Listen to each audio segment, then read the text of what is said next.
Welcome back. It is episode 26 of the Pariah podcast. And I know I say this every week, but my God, what a past couple days it's been. We're coming at you with more regular uploads, hopefully, so it won't be weeks between episodes anymore. More like days, but still, so much has went on. The docket today is simple. We're going to rehash the old title talk conversation as a very big event happened. One of the big three dropped points. It was Liverpool versus Manchester United. Then we're gonna segue to and the champions. Two, I mean, all huge games, but we're gonna specifically focus on Arsenal versus Bayern Munich, Real Madrid versus Manchester City, even some Barcelona versus PSG. I hate to leave just one out, but the Atletico Dortmund game didn't really move me. And then in the Europa League, there is one standout game to talk about where Anfield was absolutely bombed with 3 goals from Atalanta. Okay. A lot of salivating topics to talk about. We're not going to spend too much time on any just to really force out the hot takes from us.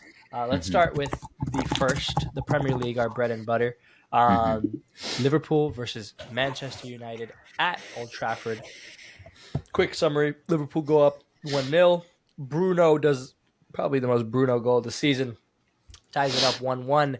Kobe Mainu says, "I'm gonna put the world on notice. Everyone's watching. I'm gonna show y'all what y'all came to see." Top bins. You think it's done from there, but with Liverpool, it's never done. I believe it was Harvey Elliott who wins a penalty in pretty controversial circumstances. We'll tie that back later. And Mo Salah converts, and the game ends 2-2. As an Arsenal fan, I couldn't be more delighted. I mean, I could be a little bit more delighted if they held the 2-1, but that was never my expectation going in. I predicted a draw. A draw happened. Happy days. Liverpool now sit joint top of the Premier League behind on goal difference. Let me hear your thoughts. Not all at If once. you want to go first. Take it away, Ryan. I don't know, man. I mean, obviously, it's not fun, right? To be in this position. We had a lot of driver's seat discourse on the pod last time I was here, Yeah. right? So, back tire just blew out. We could argue that, the maintenance wasn't really functioning throughout the season. But, yeah, it's tough. And obviously, we're going to talk more about the Europa League match that just happened today. And I don't know. I mean, it might be overreactionary. I've seen a lot of different takes from other Liverpool fans, but it comes down to that, yes, there's no denying that this is a strong team, and I still believe that we're capable of winning the Premier League. I'm going to back them, obviously, to the final whistle of the final game week. But when you look at, our results this season against the top six, we have one win, and that's against Aston Villa. Right, so it is something to overreact a little bit about, right? It's something to be disappointed in, and it's gonna sting. There's no hiding it with Klopp's farewell tour going down the drain in this manner. There were so many bright spots. Darwin Nunez finally coming into form. Szoboszlai, sure, a little rocky right now, but McAllister now really establishing himself as one of the best, not only just in this league, but in the world.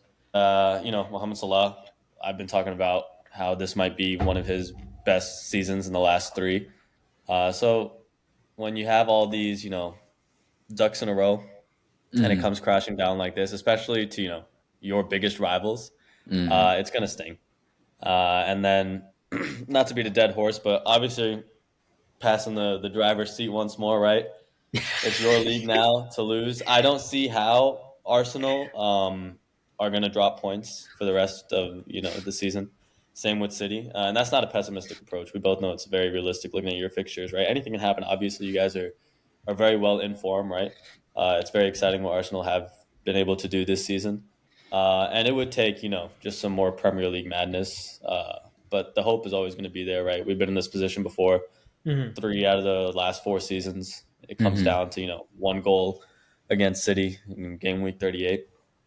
So, I'm here for the end of the ride, but there's no excuses. It's hard to not be disappointing. Damn, bro, I see it in your face. They suck the joy out of you, man. That's painful to see.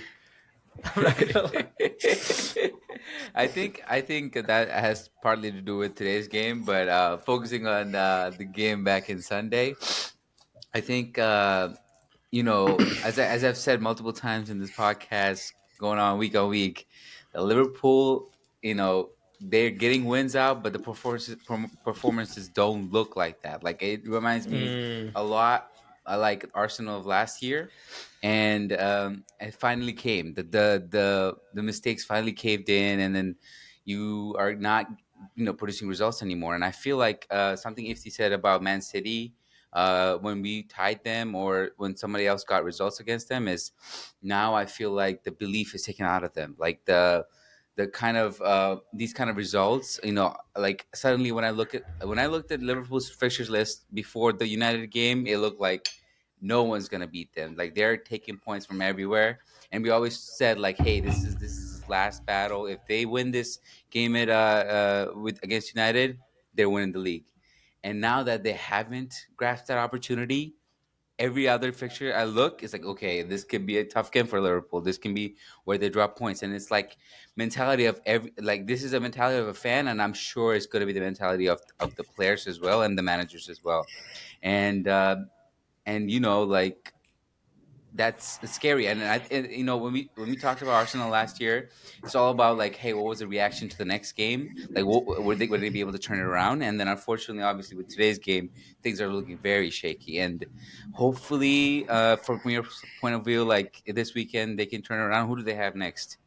Uh, Next up, they have Crystal Palace, and I Crystal just want to Palace. point out, like, look, I'll maintain it. It's still true. Like the fixture list for Liverpool was the easiest out of the three, but like let's just take a look at how the last 5 games for Liverpool have gone. Right, Hmm. all competitions. Hmm. Obviously, today's we'll talk about that later. Prior to that, you have the 2-2 draw. Prior to that, you have Sheffield at Anfield, Hmm. and it was a win. And at the end, it was comfortable, but it wasn't always comfortable. And Yeah. you look at things like that against the worst team maybe in Premier League history, concerning. You go to you host Brighton at Anfield. You go down in the second minute, right? There's Hmm. this theme of these early goals being conceded, always going down 1-0. And Hmm. then obviously the game before that, you go out to Man United in the FA Cup. You had the lead numerous times that game. I think. I mean, I think even Rayan, you've admitted this before in this podcast. We've been talking about it. Like Liverpool's results have been fantastic. The performances have been a little less fantastic, and that's Yeah. fine. Like you're not going to perform 10 out of 10 Right. every game, and oftentimes winning the league is about getting the points when you're not 10 out of 10. And I think Liverpool have been exceptional at that. Hmm. What it does create, I think, every game when you're chasing a lead, when you're chasing a last minute winner, it becomes both physically and mentally exhausting. And I think we're at the part of the season where that starts catching up to you a little bit, right?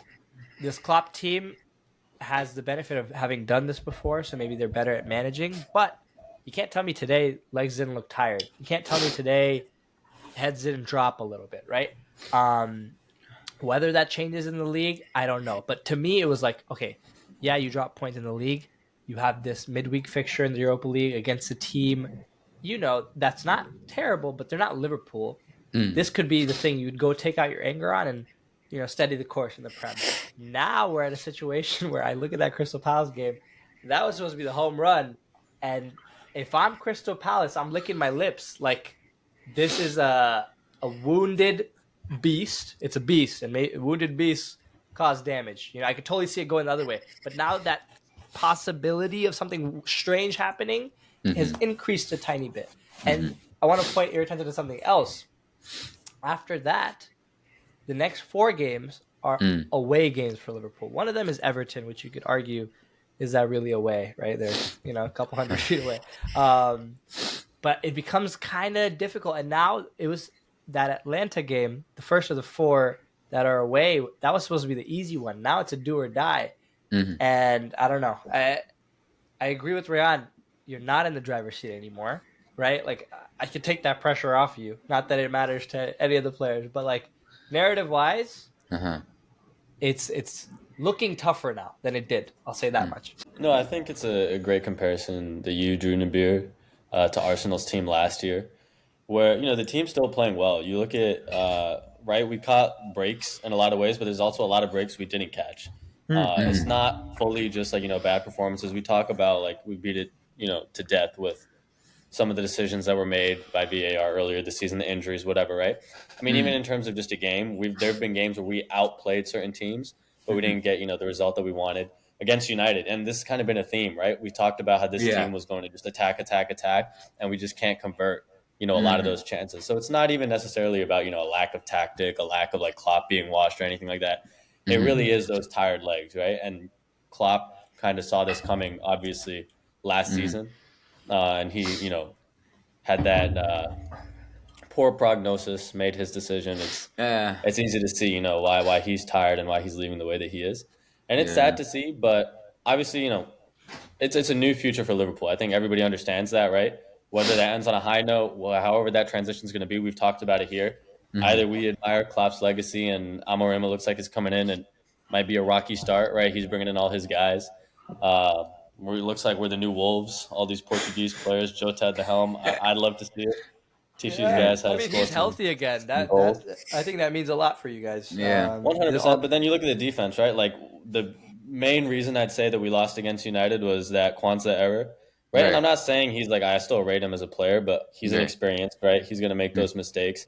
And who knew Bruno on one touch was going to bomb it from half court and Only Bruno Fernandes scores that goal. Only him. Every other player in the Premier League takes a touch there. Yeah. And some would argue that's the right thing to do there, but if you take a touch there, you don't get the goal. I also want to give a huge shout out to Kelleher, who even though he didn't save that goal, if you watch the replay, he was stupidly close to saving that goal. And it's just like that's one of those almost you got to applaud.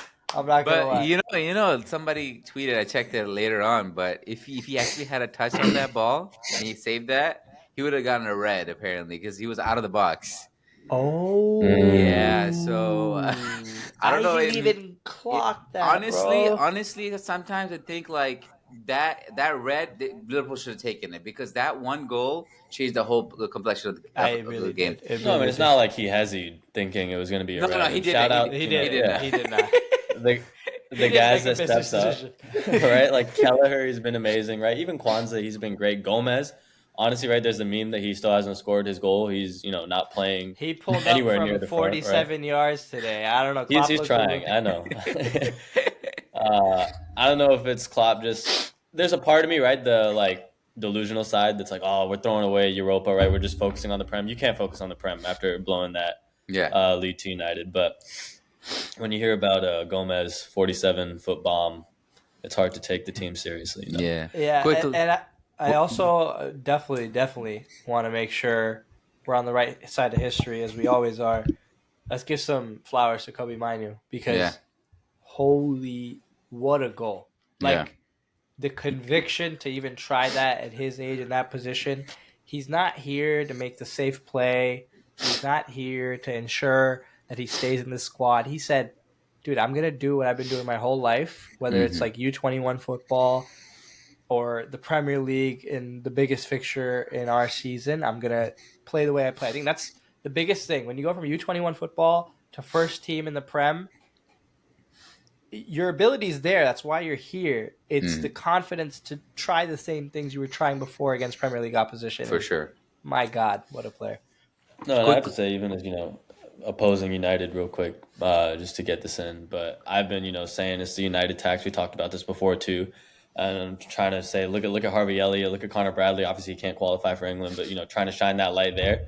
But Mainu, I think for England, it's going to be very exciting. Yeah, he showed levels that day. I'm not gonna lie. So as a fan of English football, I'm excited to see where that goes. Nabil, you had some of them. No, I was just going to say, and then obviously Wan-Bissaka had to go and do the thing that he does. Let's talk about it. Was it a penalty? No. So wait. Let's hold this one for a later game. I'll bookmark it. All right. We're gonna talk. We're gonna talk about penalties and what's a penalty, what's not a penalty. But if that's everything we had on the Liverpool United game, let's quickly talk about that Atlanta game. And we've been talking about it already. Yeah. 3-0. My goodness, you guys made that AI generated player that played for West Ham for a little bit, Skamaka. He had Yeah. a slander name built into his actual government name. He bagged a brace, and then they got a third with some guy who I had never heard of before. Maybe that's down to my lack of ball knowledge. I know there's gonna be some people on TikTok pretending like they knew him all along. You did not know who that guy was. But look, they got the goals, and being honest, it's not like the scoreline flatters them. Yeah, you It had a does. goal disallowed. Yeah, there was like a almost penalty at the edge of the box, but maybe you could call it 3-1 was the deserved scoreline, but they got their goals. I mean, perfectly. I think. I don't know. It forget the result for a second because we've talked about how Liverpool have been looking unconvincing. Let's talk strategy here, right?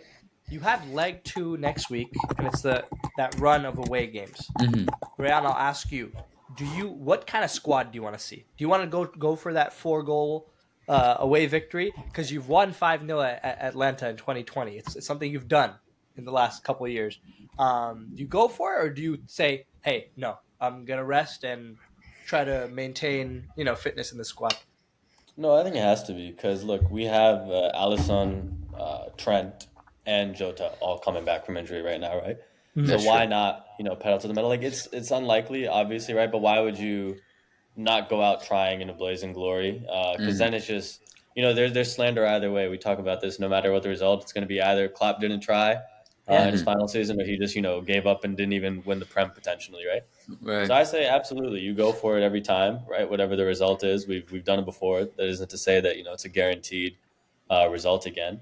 But if anything, light set of fixtures ahead, and I think the squad has been strong with the backups and everything as well too. So it's better, to get everybody out there in form, playing together. I don't see any reason why it shouldn't be balls to the wall in leg 2. fair enough. I actually like that mentality. I think last year, if you asked me that question last year, I probably would have went against what you said. But after seeing that City team just go from strength to strength in every competition and kind of Hmm. build momentum that way, I actually argue it's better to stay in these competitions. I mean, you look at us. I know this our team and this Liverpool team aren't really the same thing, but we went out against Sporting in I think it was a quarterfinal or even Hmm. the round of 16. Didn't really benefit us that much in the end. Sometimes playing more football helps you stay better. Hmm. So I'm with you there, Nibs. What do you think? No, yeah, I think they definitely have to go for it. Like, I think, and obviously, club being club, I don't expect anything else. And they're gonna give it their all. But unfortunately, I just don't think with everything going on, I hope they don't make it. Even if it might help. It might help our fixture congestion and Liverpool continuing in the Europa League. But this is like I mean, another one of it's the, unlikely, right? yeah, Even if we very. hope that whatever it is, right? Yeah, for sure. Very, very It's unlikely. very unlikely. But today's game, going back to today's game, I the amount like 3-0. You talk about 3-0, but I feel like they could have had more. There were so many more chances they had scoring that it was actually like confounding to me. Like, how was there so many breaks between Liverpool's defense? And we talk about like, hey, the concept like, hey, Liverpool is going to be that team that attacks all the time and may concede goals, but still win on the fact that they've scored more. You look at the back line; they're like world class players, man. Is it the fact that they completely went on the notion like, hey, we're not going to defend, we're just going to attack, or like Van Dijk and Konate being side by side and the gaps they had was unbelievable. Scary conversations are required for Virgil van Dijk. I think that was comfortably one of his worst games ever. And I mean, for a guy that doesn't have a lot of bad games, that game was bad, bro. Like Brutal, you look at the bro. third goal, Mm, what's he doing? He looks I like a don't know. passenger in that team. And I don't know if it's disinterest, I don't know if it's age, I don't know if it's arrogance to think, oh, like we're Yeah. down 2-0. These guys were mostly at fault for the first 2 goals, so I'm going to stop trying. But I don't know about you, Rayon. I don't like seeing that in players when we are supposed to be the most locked in Hmm. all season. No, obviously Um, from our captain too, right? Yeah. yeah, It's not, but again, it's not to call like I'm not saying this was a fluke or anything, right? There Hmm. have been weaknesses, there have been cracks, But again, when we're talking about breaks and catching them, it's not like Liverpool. I feel like this game was trying to play a different style tactic than they usually do, right? When you look at just like the possession, they're keeping the ball more.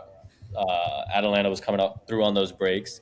But even with Virgil van Dijk, right? You look at his results against Chelsea in the Carabao Cup and throughout the season. It's not to discredit an amazing season that he has been having, right? But there's Uh, gaps.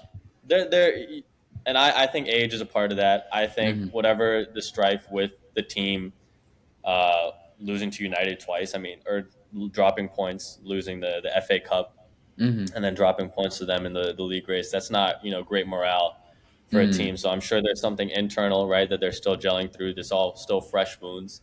Yeah. But I still think, the reason I am hoping, and I still have that hope for Liverpool to steady out, right? The results, whatever happens with Arsenal City, we can't control that. Is that we're looking at a team, I mean, even with Arsenal, right? We drew against them, lost once, and beat them once in the FA Cup, right? With City, drew against them twice.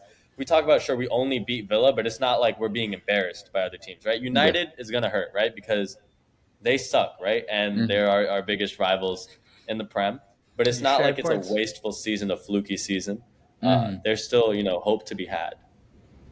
Yeah, I agree. I think that's enough on Liverpool, but that result did have some implications for Aston Villa and Spurs, believe it or not. As you all know, that fifth spot in the Premier League was thought to be an additional Champions League spot all year long, pretty much, by the fan bases that are kind of competing for it, being Spurs, Villa, and maybe Man United. But after the results this week, it is looking almost impossible for England to get Champions League through that fifth spot. Here's what it would require for us to get that spot back. It would require Liverpool making it to the Europa League final, which at this moment is looking extremely unlikely. It would require Aston Villa to win the Conference League, and it would require both Man City and Arsenal to progress to the semifinals. Obviously, some of those are, more likely than others, but I think the killer here is like Liverpool making it through. Obviously not impossible, but Italy have set themselves up. They are most likely to be recipient of that fifth spot for Champions League. Is it only one league that gets the? Yep, just one. Oh, wow. Actually, no. I think it's two. Two. I see. I think we're fighting against Germany. Yeah, Germany. The issue is Germany is looking like they're going to go through in the Champions League, or has a chance. And they have some strong Conference League things going on. So it's probably not going to be England. Continuing on. That means the Aston Villa either Spurs or Aston Villa are not going to make it, huh? Yeah, currently it's Aston Villa. But I think if Aston Villa go on to win the Conference League, they get that second spot. So, in a way, they're going to try to win Conference League to get into the Champions League, which is nuts in itself. But, again, too much to predict, too many variables. Let's not spend any more time on that. Let's now go into the champions. Listen, Arsenal played their first quarterfinal game in the Champions League in over, 10 years? Long time. And we face Bayern Munich. Story of the game is nuts. We start very dominant, get a lead through a beautiful goal by Bukayo Saka, and then we proceed to give away 2 goals to Bayern Munich. I mean, incredible errors. Just watching the replay of that first one would boil my blood right now. Forget during the game. And then obviously the penalty for the second one, Leroy Sané on a crazy tear. And then, our 2 guys in the Champions League that have been our saviors in Leandro Trossard and Gabriel Jesus, Champions League, equalized. And then the incident that's causing a lot of controversy in the 95th minute, Bukayo Saka goes past Manuel Neuer, and there is a potential penalty claim. I think let's start by talking about that, right? Let's just go, no words, just penalty or not a penalty, okay? Let's start with you, Nibs. Penalty or not a penalty? Penalty. Rayan? One word, penalty. And me, I'm going penalty. But before we defend our case, because we're all one-sided here, I'm going to make the case against why it's not a penalty. If you look at the replay, you slow it down, you change any of the angles, you look at even the original angle, Bukayo Saka does have his right leg go outwards. Okay? So I see how someone could think, oh, Bukayo Saka was trying to initiate the contact. I hear you. I'm seeing the same thing as all of you, we all are.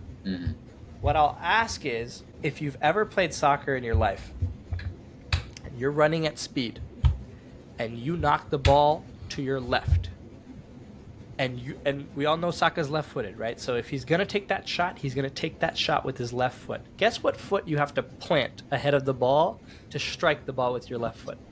Your right foot, right? And I think sincerely that is the action he was going for. Do I think he saw Neuer coming and maybe exaggerated the action more than he normally would have to potentially draw contact? Maybe. But have we ever seen that be the reason why a penalty is not given? No. Never. Right? Also, I do want to clarify this misconception that's going on. A lot of folks are claiming that Neuer stood his ground, that he was planted on the ground and Bukayo Saka ran into him. I mean, this is, again, just a matter of looking at the tape. As contact is made, Neuer's foot still isn't on the ground. He is literally actively kicking out. And how they got away with the penalty there, and how the narrative, the mainstream narrative, is that Bukayo Saka dived is crazy to me. I have tons of ammo with clips. I wish I could show it to you guys, but there's a clip of this exact same situation, I believe versus Liverpool, where I think Keller grabs his legs or makes contact, and Saka literally keeps running, like to try and get the ball, and obviously doesn't get the penalty as a result. I just think officiating is at a point now where players feel the need to sometimes exaggerate contact to win the call. Maybe that's the one thing you could criticize Bukayo Saka for, but I don't know. Yeah. I have 2 points to bring up, right? One, with that penalty, and the best example I could think of was, if you guys remember, at the beginning of the year, the Newcastle-Liverpool fixture, where Jota was going for goal, and he got the back of his leg tripped up, and he tried to put the ball in the net, but with that initial contact, he stumbled, right? And everyone is like, how you would rather go for a penalty than put the ball in the empty net? I don't know, right? And this is people that are just like watch it on Twitter. If you watch that replay, genuinely, like you said, if you ever played soccer, you're running, someone clips you in the back of your leg, you're going to try to go for that shot, but your leg is going to tumble, right? If you're going full speed, someone hits you in the back, right? Right. So I see that perspective, right? The narrative is always different, and we got a penalty out of that. So that's why I'm with the side that in that case, Saka should have gotten a penalty, right? It's just like common sense of the benefit of the doubt has to go towards Saka. Do I see the other angle that you said? Absolutely. My only counterpoint to the whole situation, right? Penalty not given, whatever it may be, right? And I see this a lot in just football in general, and Liverpool are maybe the most to blame for this. And this is one, downside, one major negative I've seen in the season, where you guys have said, the games are coming down to the last second. We complained about, again, the City game, right? The cleats to the chest. To echo the words of a Caitlin Clark, who, if you guys aren't familiar, women's basketball star in college, right? They're tearing it up right now in the sports world in general. They had a similar call at the end of the game, where just briefly in basketball, right? A different player had an offensive foul, so she didn't get to take a game-winning shot, right? So they asked her about it at the end, and she said, games are not decided by the final seconds or the final shot necessarily. It's about the lead up to that moment, right? So we can complain all we want. 95th minute penalty, yes or no, right? You got to put the game away before the 90th minute, right? Yes, we have stoppage time for these reasons, right? Yep. But now it's about how do you respond in the second leg, right? We can't just complain with this asterisk of, and this goes out to Liverpool fans too, right? Like, oh, but it should have been a penalty against City. Like, yes, this does happen in football. Sometimes it's very obvious, and that there's reasons why this rule exists, and it makes perfect sense, right? Whenever you obstruct a goal, you're given that chance. But to complain and run around with, but actually, there's no benefit to it. I agree. I mean, we have to take the the result as it happened. I texted earlier in the chat about my thoughts about the penalty. Just want to reiterate it here. I think it's kind of sad that Bukayo is getting the stick that he's getting, because I honestly feel like he's such an amateur at diving that is the reason that he didn't get this penalty. Like, I feel like a lot, prime example, if Jota was in his position, there's no shot in hell that he would have fumbled the opportunity to sell it to the referee as much as he can to get that penalty, because as you said, he does extend his leg to an unnatural position in his stride. It almost seems like he's reaching for the penalty. And thankfully, I guess for Bayern fans, that the referee had great side of that, and he noticed that, hey, might be a reaching for Yep. stimulation here, and that's literally what the call was on field, and the VAR didn't feel like there was a massive fault at that, and that's I don't have much regret on that penalty situation. I feel like a 2-2 result was more than deserved result for us, and we did not look overly dominant over Bayern. And I feel like a tie was a fair result for us.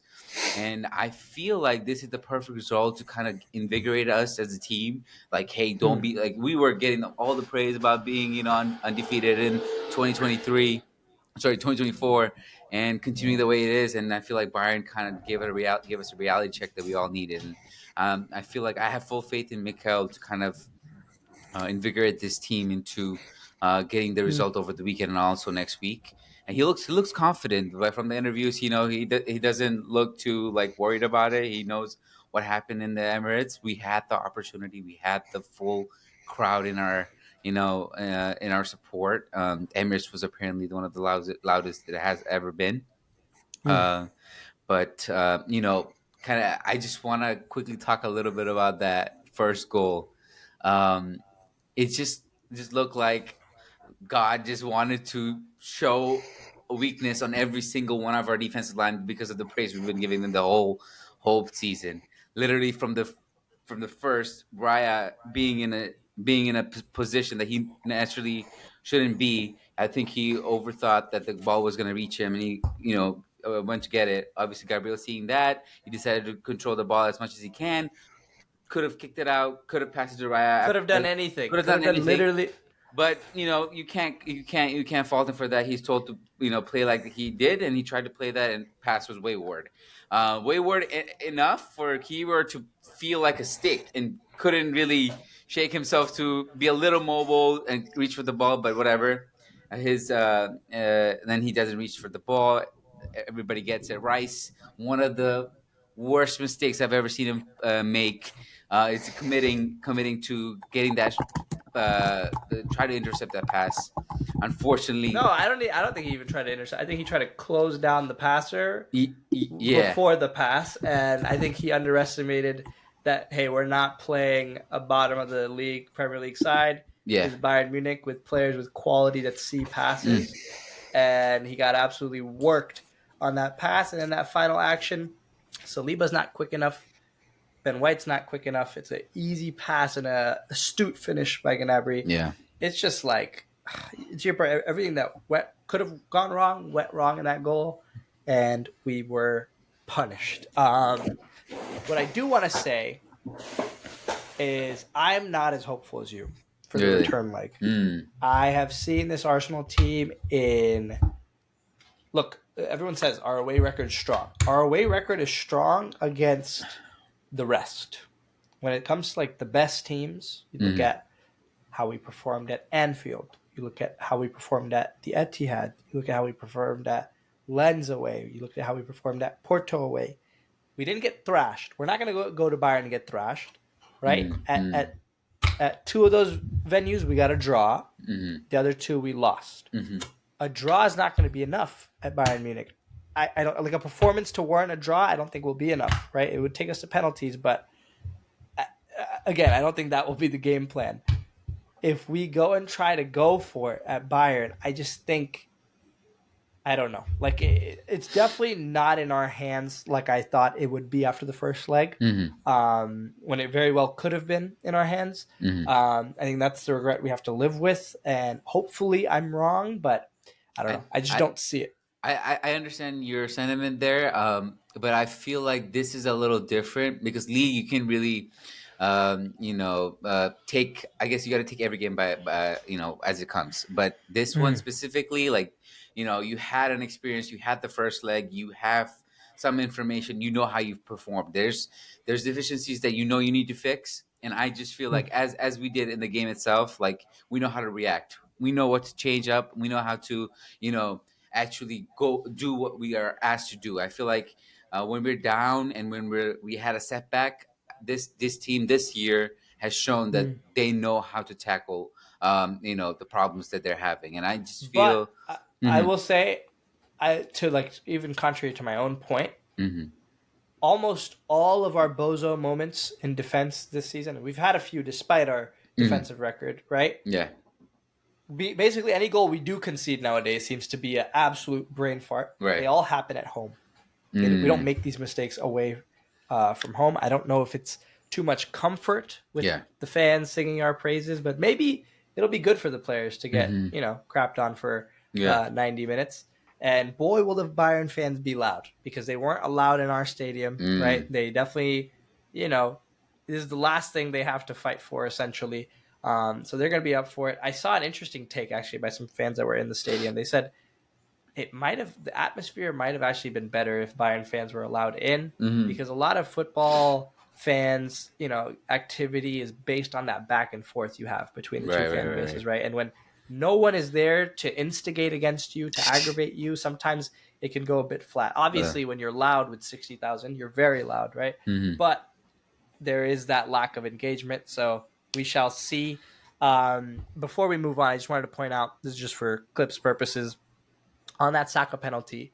We all watched that Man United Liverpool game, and we Hmm. all agreed in unison that that Harvey Elliott penalty was indeed a penalty, even though the contact was suspect, just because of how erratic Wan-Bissaka's lunge was and how much it obstructed his path. Hmm. Even though Harvey Elliott stuck out his foot to draw the contact, that's a penalty. Hmm. I think there couldn't have been a better parallel to show that, hey, when you're trying your best to give a penalty, you'll give it. When you're trying your best to not give one, Hmm. you won't give one, right? Soccer subjective, football subjective.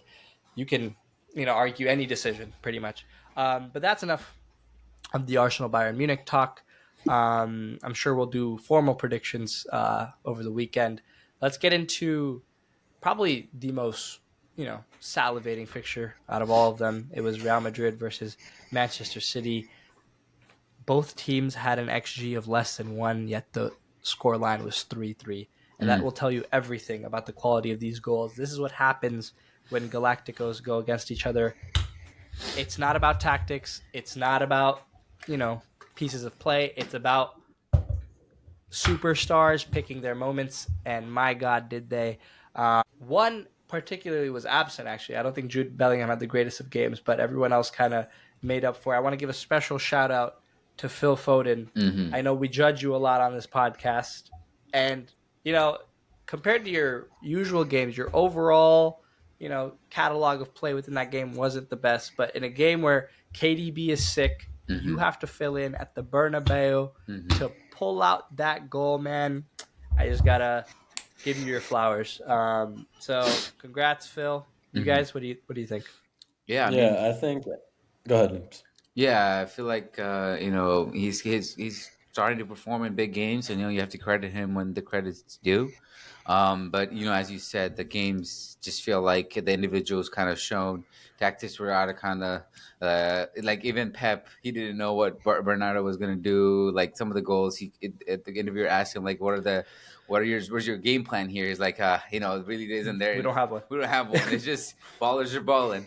But it was an exciting game. It felt like a final. Hmm. But they really showed out great performances. That the Valverde goal is it's like thing of beauty. I feel like it's up there with like those great goals that we talk about, like Becca. Sorry, Zidane and Zidane. stuff. Yeah.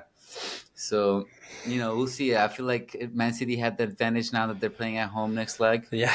But And I almost appreciate that this kind of fixture happens before the final, because sometimes I feel like in finals teams mm, set up more for conservatively. We don't sure. get to see all the Eh, attacking players at their best, but right. here, especially with the away goal Oh rule yeah. eliminated, everyone's just like, Going we're at here it. to We're here to hoop, and it's Not great that for the. yeah, sorry, not that it matters to the context of this game or any of the others. Just want to clarify, misspoke earlier. I think I said Caitlin Clark. It was a Paige Buchers. But talking about this game, right? You talked about Galacticos going against each other, and like it really is that, right? Everybody talked about this fixture happening now, before the final, whatever else it may be, right? If you look at just the live tracking of the top Ballon d'Or candidates right now, Oh yeah. as of April, right? 4 out of the top 5 Wow. are City and Real Madrid players. 3 of them being City players. One of them in the top 5 being Phil Foden this season, right now, currently, which is That's white honestly privilege. crazy. That's white Right? No, privilege. I don't really think it is, right? And I'm someone who has been like the biggest Foden doubter for like the last few seasons that he's been in the league, right? Yeah. But this is honestly special, right? And we talk about Cole Palmer or whatever, right? These guys are equivalent in their output or whatever it may be, right? This is different when you're performing at this level on the highest team, on a team that we've talked about that's not his team, right? This is Haaland's team, this is KDB's team, this is Rodri's Not looking team. like it anymore. This could be Ederson's team before it's. I'm not even joking. Before it's Phil Foden's team and identity, right? Right. And he is the guy holding the reins right now, and it's really exceptional. At his age and the world stage of football against Real Madrid, right, against the front runner for the Ballon d'Or and Jude Bellingham, and the second guy we won't even talk about, right, got locked up by a 17-year-old in that other fixture we'll talk about today, this first start ever, which is disgusting. But that's huge credit to a team that I've envied and hated for the entirety of my football watching career, I guess. And that's not going to change. All that being said, that will not change. But yeah, to your point, like I asked myself, hey, is this title race as close if Phil Foden performs the way he does last year or the year before that? No, because your big boys at City really aren't, at their best. Lord knows what will happen if they figure that out. But, we shall see. Anything else you guys want to say at the game? I know we're just about at time. Nothing else? Nah. Well, that concludes episode 26. But before we go, I've been teasing this for some time now, so I will bring it out. Listen, we're going to do a giveaway. We're not doing just any giveaway. We're giving away a Brazil jersey, but not just any Brazil jersey. Show him. The jersey of one of the greatest at one of his best moments in his career. So, if you don't already know, this is an R9 jersey, Ronaldo Nazario, right? At the 2002 World Cup. It has the 4 stars on it before Brazil got their 5th. This is truly living history if you're a football fan. Wow. And if you're, part of this community we got going on, listen, I checked the analytics. Half the people watching our videos have watched other videos. If you're looking for a reason to follow, you finally got it. To enter this giveaway, all you got to do is follow the account and tag a friend in the comments that isn't already following our account. That's it. 1 entry per person. We're not going to get into the technicals of, having a gajillion comments. Also, unfortunately, this is only for my guys that live in the United States. I can't afford international shipping fees. But if you meet those criteria, get active, get on it. I'll be looking to pick a winner at the end of the month, so whoever wins this can pop out over the summer. That's right. And look good. So yeah, get active, get involved. Let's grow Pariah Nation. Are we allowed to enter? No. Man. There's a fair few friends of mine that follow this page. Unfortunately for you guys, to avoid the corruption allegations, you will not be allowed to enter. Fair. So don't even try. Fair enough. You'll be seeing a K-on Ron in the comments. Yeah, no. If y'all make a bot account, fair enough. But yeah, that concludes episode 26. Appreciate you guys for watching. Obviously, if you end up following through the contest, appreciate you for entering. Let's have some fun. Let's watch football. We'll see how this all ends. Ta-da. Bye-bye.